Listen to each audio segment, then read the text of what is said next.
Hey, it's a Wednesday. It's Rumor and Innuendo. I'm Dominic D'Angelo of adfreeshows.com, SEScoops.com, and brassringmedia.com. But per usual, I am with Mr. Robert Karplus, WD Creative _ish. And Robert, we got more than a Dynamite 300 happening. We got a third man coming on, right? There is a third man that will be joining us. We had teased this a few weeks ago. We would have teased it yesterday, but unfortunately it was raining in Pittsburgh. And Dom, some people were like, is he unhoused? Because he's usually outside. He was in an alley on Monday. And then because it was raining, there was no show. No, Dom is in his palatial estate. I'm here in my home. And we have, as we now will every single Wednesday going forward, a third man, one of the most respected journalists in all of wrestling, formerly of Sports Illustrated, currently of his own endeavor, and joining us on Rumor and Innuendo. Let's welcome the third man, Justin Barrasso. Hey, Justin. I think that was the old Doc Hendricks. He did that, but hey, thank you very much for having me on. I was going to do the Kurt Hennig pen flip, but that's a Kurt Hennig special. Thank you for having me on. Excited to be here, and I'm a big fan of both of you. Appreciate the kind words.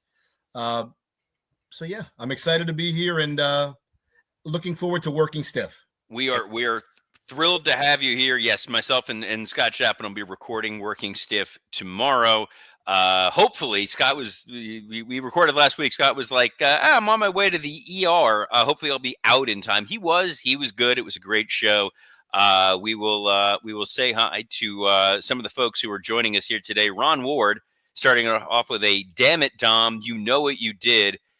I don't know how you wronged Ron Ward, but I'm here for it. Dre Owen says it's the Super Dynamite edition of R&I. Dom going to dress up as Lex Luthor. There you can keep that hat off. Somehow Lex Luthor less evil than the New York Football Jets. Rick Smith says excited for the big episode of R&I, but not so excited. Dom, don't do it. We have a guest. We have a guest. We need to behave. We have our operating ombudsman for Rumor and Innuendo. That is Justin Barrasso's role here. I do look at Dre Owens thought the third man is Double J. Did you not see the ratings when he was on Dynamite? We're not doing that. We'll abandon things in advance. And Willie Thornbrew says best third man since Hogan. Hopefully we're not throwing to a Justin Barrasso sex tape. But we're doing all right. We're doing fine here. My man today. Willie out there. Oh, yeah. That's the only Willie we're going to be seeing with Justin Barrasso here today. But we've got a ton of stuff to cover. Tonight is Dynamite 300. And since we weren't here yesterday, we got some Raw stuff to talk about, Mr. D'Angelo. We do have some Raw stuff, some happenings going on Raw. We have new tag team champions with the Judgment Day defeating New Day. And then we also had some other developments, too, when it comes to CM Punk, maybe teasing a little bit of a feud with Gunther coming down the line. LA Knight revealing that he will be fighting Seth Rollins at Saturday night's main event. Tension between Bayley and Lyra Valkyria.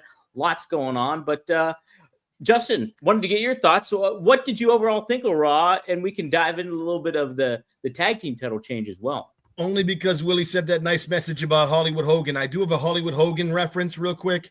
You know, it's a great Hogan interview when he talks about why he thought he ruined the surprise at Bash at the Beach because he had his cowboy boots on. And that's all I could think about at Night of Champions when Rollins came out not in his gear. Like Rollins wasn't going to cash in. Like when he cashes in at Mania 31 and he had that great Randy Orton match. Did that open the card, I think? I know it was Daylight. Yes. But like Rollins not in his gear on Saturday, I don't know if I'm the only one. That really took me out of the moment. I'm with you. I didn't think it. I knew he wasn't cashing in. I immediately knew he wasn't cashing in when that happened. I realized on Raw, he's not cashing in for a while because they spent time on that wrap to cover the briefcase. Once you get the custom briefcase, they need time to sell that stuff. We are in a commercialized world, which would be where we'd pivot to the Punk hypocrisy, which we will do in a moment. And Justin's got some thoughts. But the big takeaway from Raw for me is NWO's counterpart was DX, and Hunter when Shawn Michaels was left, talked about dropping the ball. And I have not seen a ball drop as badly as I did on Monday night with this New Day heel turn. I don't quite understand how you can have as perfect a launch as you did of that New Day heel turn, where you thought they were going to split Kofi and Xavier Woods, something they said they would never do. And instead, they solidified, they demolished the legacy of Big E, and they had nuclear heel heat. And here we are, a lackluster tag title run and a seemingly directionless New Day team. Justin, as the new third man here, what did you think of this? The whole is greater than the sum of its parts, and I'm a big New Day guy, and I love the Kofi Mania run, and I think this run really showed us how valuable Big E is to the New Day. Whether they're baby faces, whether they're heels, it doesn't matter. You need E in that group. I think you could survive without Woods. Maybe you could survive without Kofi, but they couldn't survive without E. They need all three pieces. You need him back. I don't know if you can have him manage. Like, I don't mind the heel turn, but you got to keep E with that group somehow because they are just directionless. And it was interesting on Monday's show, and I guess you said you were off yesterday, but Monday's show, Robert, you actually mentioned that it didn't make sense to have the New Day drop the tag titles to another heel team. But all you got to do is close your eyes and open your ears and listen to the crowd, right? That was a babyface reaction, which is partially because Judgment Day is popular and partially because the New Day is just floundering in that new role. So I actually thought you were right. There was no point to a tag change unless they were fighting babyfaces, which kind of JD McDonough and Finn Balor, the crowd treated it in Pittsburgh. The crowd treated as babyfaces. It's too bad. They're too talented to flounder like this. They were barely utilized over the last few months, and it felt like we were going to hopefully get somewhere with it. Instead, it was some interactions with the War Raiders, and then a whole lot of nothing. They were teasing some stuff with Grayson Waller that didn't seem to go anywhere. It felt like they really had some heat, and then it just kind of petered out. And it seems odd. Yes, maybe the Judgment Day got. Maybe they watched the Cena turn. Well, the Cena turn has been it's had a lot of ups and downs, but it's like you had such a license to print money. I mean, everybody hating New Day was such a great decision where you even had interactions with them and Dom Mysterio, and Dom would be like, hey dude, even I don't like you. Yeah. There was something interesting about it, and they just didn't have follow through. And one of the reasons WWE has been so successful in the Triple H era has been follow through on storylines. And this right here feels like such a strange missed opportunity. I'm curious if there's something more to it that we don't know of, or if this was just bad decision making. Right, because I mean, you think about it, even before they turned, there were so many teases in the build of what was going to happen with New Day because, yeah, like Xavier Woods and Kofi seemed like they were splitting up, and Karrion Kross was sinking his teeth into all that stuff and kind of manipulating the situation.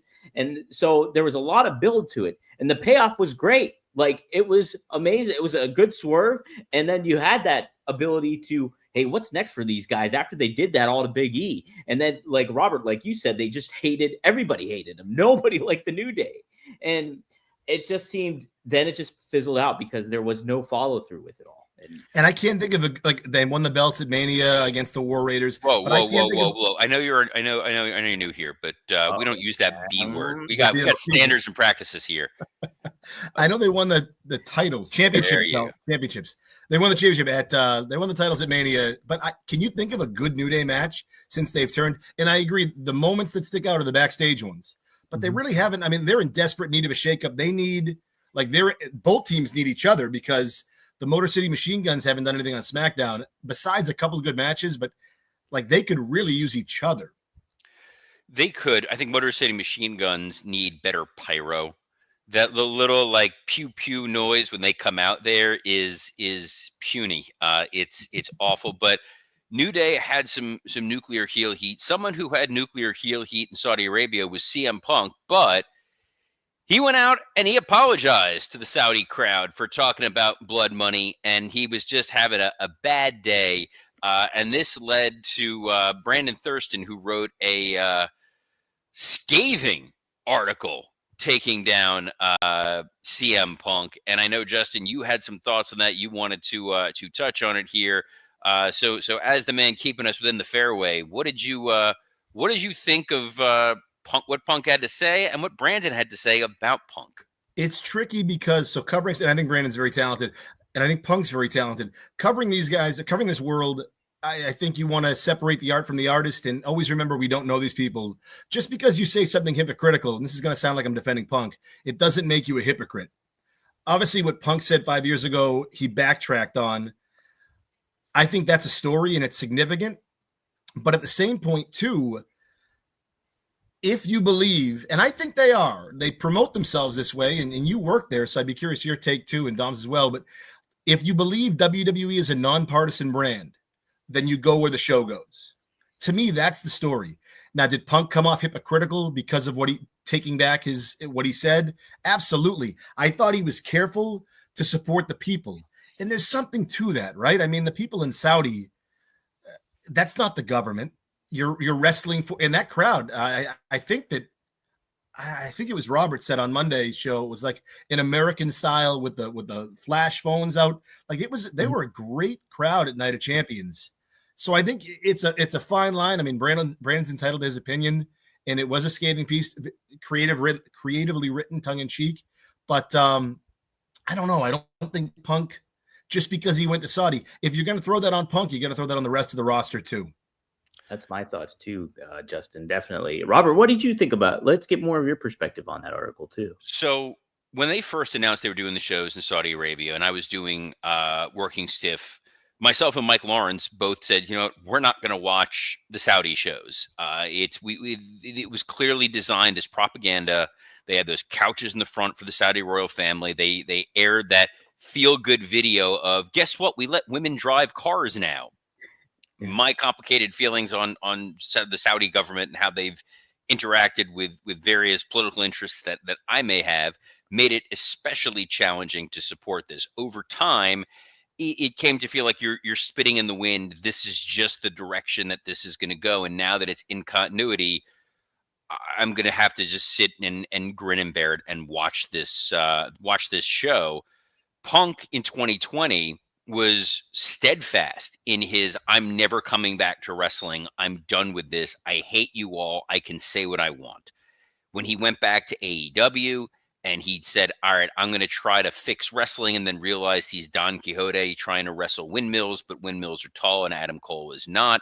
He realized this ain't going to work. I'm just going to go back and cash in. And when he came to WWE, he was transparent, even in his promo, I'm not here to make friends. I'm here for business.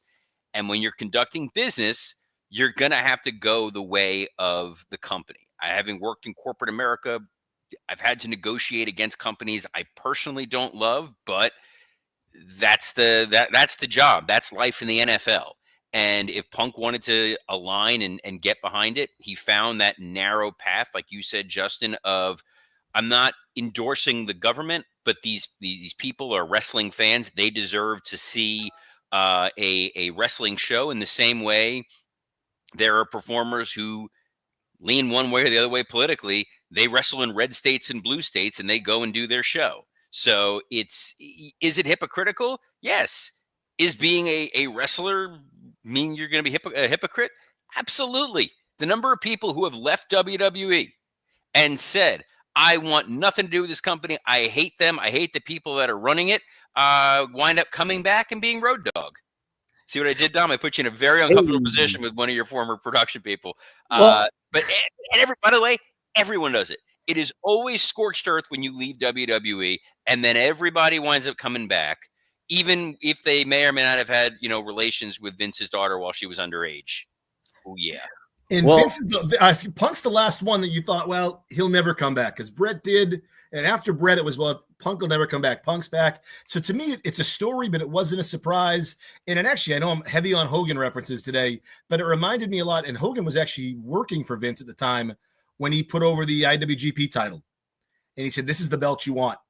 And never thinking it would get out. And I know that's very different than criticizing the Saudi government, but never thinking it would get out there because it wouldn't get out there, right? And Punk, like you said, in 2020, he's not coming back to WWE. So then, and I'm sure Punk wouldn't love to be compared to Hogan in this regard, but I don't know. Punk sneezes and it's a story. So it's everything with Punk is it's more exciting with him back. But I agree. It's he's traveling a very narrow road. I think it worked. The Brandon story I hope he got clicks for the piece. It got such a response on social media, particularly Twitter. Even Ryback came to Punk's defense. Yeah, how about that? That? CTE is real. But Sorry. Look, I think. Here's the thing that I think is interesting with at least with Brandon writing this article is the niche that he's carved out as the WrestleNomics guy. He was just a numbers person. He's like, here's the economics of this. So to see him dive so deeply into this really got under his skin. Yeah, it was I didn't expect to see a full feature length piece like that from him, when I read it and everything like that. But yeah, I mean, like, I'm with Justin in the realm that, like, hey, if you're criticizing Punk and putting him under the radar, you got to look at the whole company like that. And I don't think that's fair to do to anybody necessarily in that regard. And two, I think Punk picks and chooses when he's able to take some stances. He walks that line. He still goes out there to rallies and different things and wears certain attire, things like that, to represent what he feels about certain things. But I mean, at the same time, he's playing with the company. And I think Robert makes a great point. Is business. And he already stated that earlier on.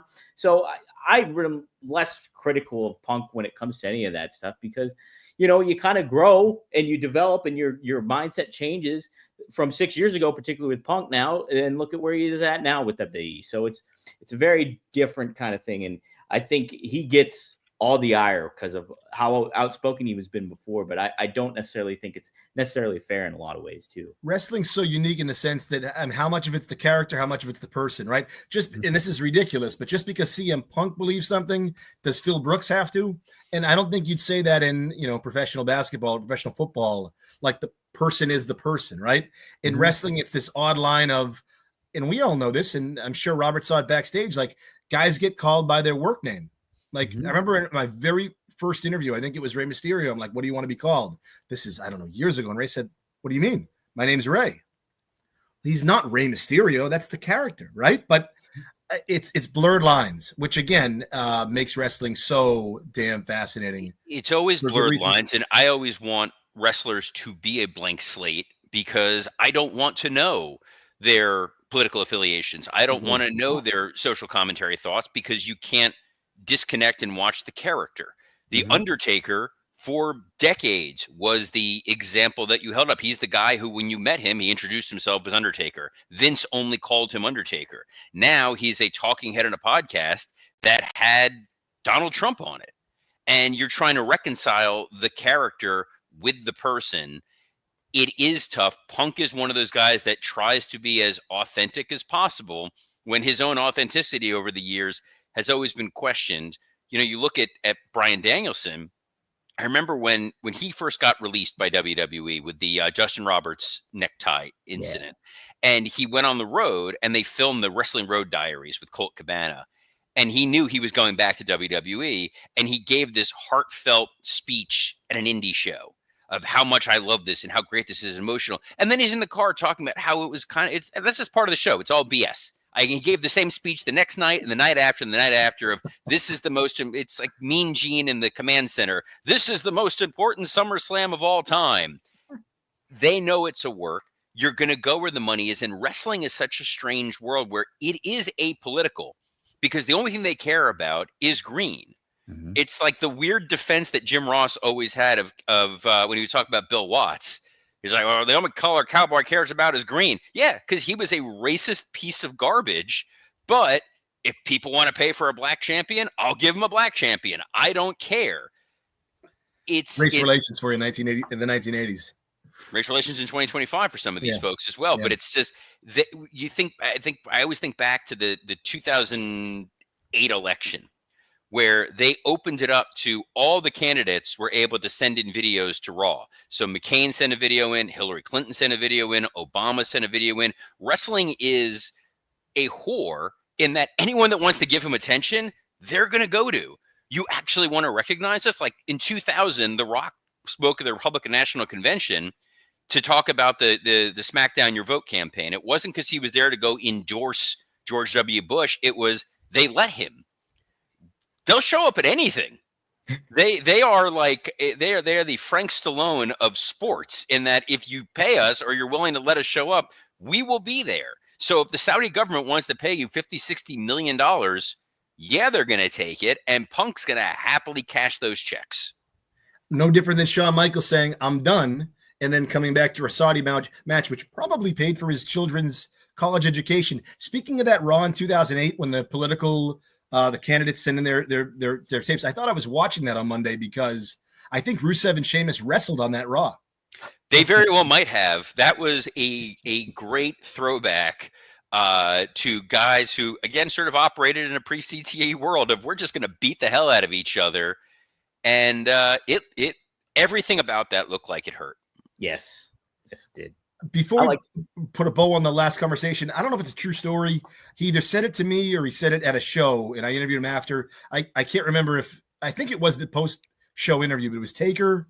And I don't know if I believe the story, but he saw, because you mentioned Vince called him Taker. And they were in the airport, and it was early in Mark Calloway's career, and he saw Johnny Cash on an airplane or in an airport. And Cash was in like blue jeans and a light blue and a t-shirt. And he's like, "That's the Man in Black. Where's the gimmick? I'll never take myself out of the gimmick." So again, I don't know if it's true, but it's a good story. But that's the thing about wrestling. Like, you're supposed to live the character 24/7, which is absurd, right? But that's the beauty of it. It's why my pride and joy in life is always MJF. MJF is a dude that he will not shed that character, except for I've seen it, but he literally kept in character meeting my daughter, who's she was 11 at the time, she's 12 now, at a charity thing that he was helping us with, and the picture is him with her flicking off the camera. You can't beat that. And I'm like, there was a moment where he broke kayfabe, and but it was like, and it was literally just the three of us, and he's like, "This is my persona." Justin, I know you've interviewed MJF before. He's not breaking from that. No. And depending on the questions, right, he'll turn it up if it's on camera. A lot of stuff we've done over the years is over the phone, or Max is on the stair. And I got a ton of, and I think it helps that I watched Max on the indie scene, so I think he knows I'm coming from a place of sincerity when I say certain things to him. Or I'm a huge Max fan. Do you think he'd work in WWE? Say 3 years from now, 2 years from now? Absolutely. He would absolutely kill it in WWE. I think he's the reason being, he's got the persona to be able to go out there and win over any crowd, win him over in a heelish way. And his size, which is something that sometimes gets somewhat criticized, that fits the cowardly heel persona that he's got.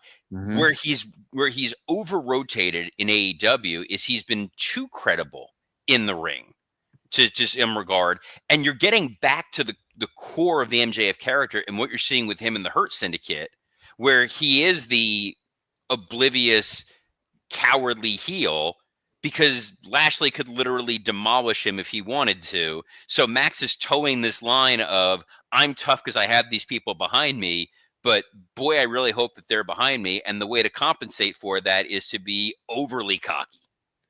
Right. And when Bobby put his hands on him, Max cowered. Like, I thought that was an important, subtle detail, because, Bobby's also a real life, an action hero, action figure come to life. Like, Bobby's, he's massive. Yes. He is a brick wall of a person. Brick walls look at him and say, maybe not. Yeah. Well, let's talk a little bit about Dynamite. It's Dynamite 300, the 300 Dynamite. Wow. From Ontario, California, not Canada, everybody. It's the Toyota Arena. And we have it headlined by Kota Ibushi taking on Kazuchika Okada. Justin, what do you think of this matchup already happening? Like, Ibushi just came back, and they're selling it right here, right now at Dynamite 300. That's the beauty. I assume it doesn't end cleanly. That's the beauty of AEW. Like, I want my alternative to be different, and they are. And they force WWE to be different, at least to go outside their comfort zone. I don't know. My expectations are tempered for this match.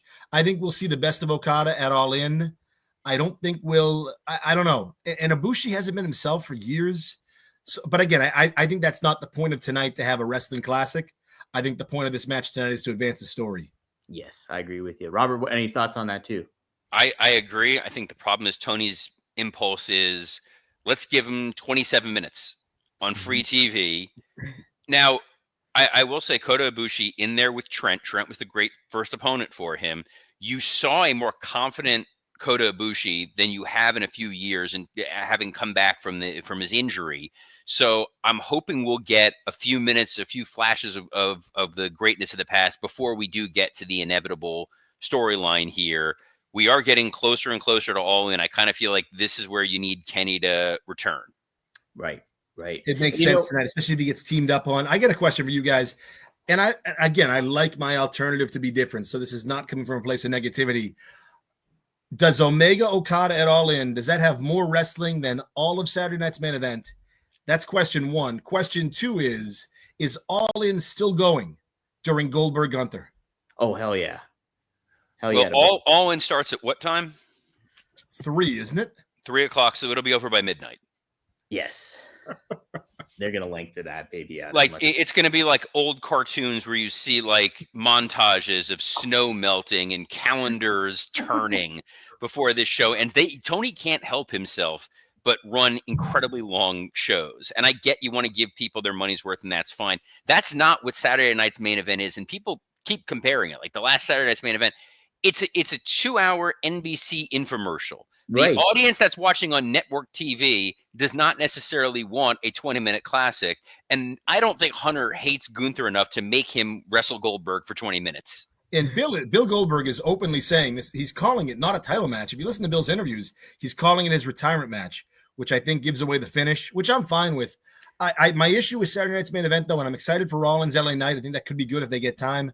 5 matches is too many. I'd actually prefer they go to 3 matches and just hammer home those backstage segments, which they don't do them as much anymore. But, you know, it just fresh in my mind because you mentioned the New Day and Dom. When they do them, they're actually pretty good. I wish they went heavy on kind of that fun stuff, because once you have 5 matches, you have 1 good one, 1 okay one, and 3 rushed ones. Yeah. Right. And it's strange because the way that they've been structuring the PLEs with the 5-match system has been working out well. The 6 match, I was almost out of practice watching the 6-match one at Night of Champions. It didn't help that 6 match was that Asuka match, which was not great. But we may get a great women's match tonight, Dom, with Mercedes Moné and Mina Shirakawa. Right, the TBS title is on the line. It's a little bit of a tease leading into more of a story, probably a storytelling element. What Justin was saying earlier with the other matches, we got Mercedes Moné, Mina Shirakawa, but obviously Toni Storm is in the wings here. So, what do you think? How they're gonna pan this out? Is Mercedes Moné gonna get a clean win against Mina, or are they gonna do a little something dirty here to kind of protect Mina a little bit? I think it goes bloody. I think we got to see like the villain, the heel, the evil Mercedes. I say that match. I say get the title off Mercedes. You have Tony cost Mercedes the match, and then you've now, because you're tying up too many of your belts. And the TBS title, if you give it to Mina Shirakawa can defend it at your pay-per-view. Get an extra match on there. Give Mina Shirakawa, and they're fine with, when it comes to the women's division, just throwing a random match out there. So I think you get more value out of it by having Mina Shirakawa win the title, and now Mercedes is incensed and she wants to win the women's title, which I think is what's going to happen at All In. And you don't want her to have both the TBS title and the women's title. So, Robert, you kind of lose the battle to win the war because she loses the undefeated. The reason I actually like that idea a lot, but the reason I don't think it'll happen is because they love promoting that undefeated streak for Mercedes. But I agree, bigger picture, you got to free up another belt, right? Yeah. So I don't know. I don't think that happens, but I think that'd be great. And I think Mina would run with that title and give it not fresh life, but with Mercedes, it's tricky because she has so many belts. You can definitely, it's an interesting way to take it, I would think, too, for sure. Agreed. We are running dangerously low on time here. The only thing I will pray, we'll cover all Dynamite tomorrow. The one thing I do want to praise is I like that they're tying in the Superman movie to show that they are part of the Warner Discovery family. It's something AEW should be doing more of. And I do like that this month on Max, they're releasing a lot of the 2023 and 2024 AEW pay-per-views. Oh, nice. That's going to be coming out later on this month. So hopefully they're going to be highlighting that on here. What we are highlighting is you will see Mr. Justin Barrasso every Wednesday here on Rumor and Innuendo. Justin, where else can the fine folks find you? Undisputed.substack.com. There's a free tier. There's a subscriber tier. We're building our community there. We're going to do some live watches. There's a lot to come. Today, every Wednesday is the Week in Wrestling column. And today it's George Kittle giving his breakdown of what he thinks will happen with the John Cena storyline, as well as I think every Kittle wrestling interview, it's just obligatory. You need him to talk about Penta. So yes. I didn't break the rules there. Back with the Boston Herald as well. Some more stuff to share soon about that. But the next rest. So every Wednesday with the Week in Wrestling, there's a Friday MMA notebook. There's a Sunday notes. I love Sunday notes in pro sports. I wish they had that in pro wrestling. So I've been doing that for the last 6 months. So yeah, it's been a lot of fun on Undisputed and would love to continue to grow the network. Justin, one of the smartest wrestling journalist minds out there who always gets the most interesting interviews, whether it's with wrestlers or with people who are just fans of wrestling in the general sports community. So it's worth checking it out. And it's worth checking us out here every Monday through Friday at noon Eastern on a plethora of platforms, including the WWE Creative _ish X account, the @Dominic D'Angelo X account, the @SE Scoops X account, and on YouTube on Rumor and Innuendo and ad-free shows. So on behalf of Mr. Justin Barrasso and on behalf of the Lex Luthor of this show, Mr. Dominic D'Angelo, I'm Robert Karpelis. Best of luck in your future endeavors. Hey, guys, we got a third man. All right. Well, got to hit end. Bye, guys. Damn it.